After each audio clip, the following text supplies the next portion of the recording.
Hi guys, thank you so much for joining. Video शुरू करने से पहले please subscribe and turn on all notifications.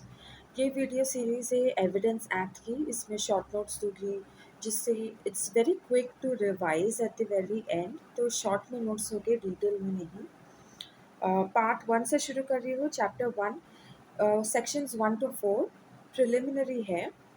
Chapter two में relevancy of facts बताता है, जो सेक्शन 5 से शुरू होता है, सेक्शन 55 पे ख़त्म होता है। उसमें फर्स्ट है relevancy of facts, section 5 to 16। Admissions, section 17 to 23 और 31। कन्फेशंस है, जो सेक्शन 24 से 30 में एक्सप्लेन किया गया है। Statements by person who can not be called as witnesses, section 32 और 33। Statements made under special circumstances, section 34 to 38. How much of a statement to be proved, section 39. Judgment of courts of justice when relevant, section 40 से 44. Opinion of third person when relevant, section 45 से 51. Character when relevant, section 52 से 55. शुरू करते हैं section 1 to 4 से, जिसमें extend applicability, commencement and objective के बारे में बताया है। अब अगर हम एक्सटेंड की बात करते हैं तो it extends to whole of India. जो Jammu and Kashmir reorganisation act आया था 2019 का, वो एक्ट की वजह से जो state of Jammu and Kashmir है, that bifurcated into union territory of Ladakh and union territory of Jammu and Kashmir.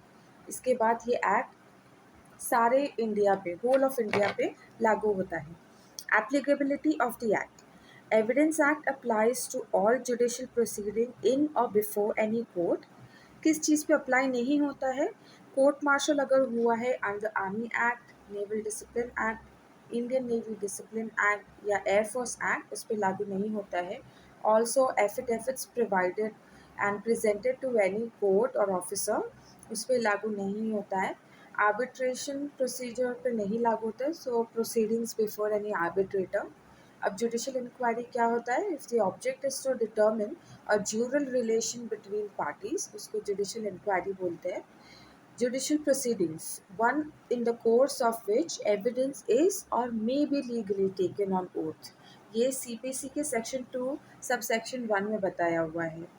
अब कुछ एग्जाम्पल्स है जुडिशियल प्रोसीडिंग के, वो है execution proceedings, inquiries under section 97, 145, 340 of CrPC, proceedings under chapter 9 of CRPC, or any inquiry made by magistrate into the truth of the allegation contained in the petition, ये भी judicial proceeding में आता है।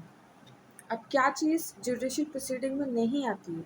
जो contempt proceeding होती है वो नहीं आती है, डिपार्टमेंट इंक्वायरी नहीं आती है, order passed under section 452 and 454 of CrPC, ये भी जुडिशियल प्रोसीडिंग नहीं है। अब ये एक्ट एफिडेविट्स पे क्यों नहीं अप्लाई होता है? Because definites assertion of facts are on basis of his personal knowledge and does not constitute evidence. अब अगर मैं किसी चीज़ के बारे में या किसी सिचुएशन के बारे में या किसी इंसान के बारे में कुछ सोचती हूँ और उसका एफिडेविट बनाती हूँ, तो वह एविडेंस नहीं कहलाएगा, वो सिर्फ मेरी पर्सनल नॉलेज जो मैंने अटेस्ट की है।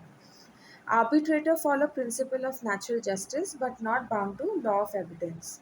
अब इसका कमेंसमेंट कब हुआ था? Came in to force on 1 September 1872। Object was to consolidate, define and amend law of evidence. किसने ड्राफ्ट किया था law of evidence? Sir James Stephen ने। और law of evidence does not affect substantive right of the parties, only lays down the law to facilitate course of justice। यहाँ पे जो है ना स्पेलिंग मिस्टेक हुआ है। ये जो लॉज है ये लेज लिखा है, only lays down the law to facilitate course of justice, तो इससे ज़रा करेक्शन कर देना। प्लस अपार्ट फ्रॉम दैट ये फर्स्ट वीडियो है जो सिर्फ हमें इंट्रोडक्शन देता है, तो ये वीडियो का एंड है, बट मैं इसका पूरा सीरीज़ बनाने वाली हूँ, तो आप प्लीज़ मेरे नेक्स्ट वीडियोस को देखना। And if you like this video please give a thumbs up, और अगर कुछ फीडबैक है मेरे लिए तो please comment in the comment section. Thank you so much, bye for now.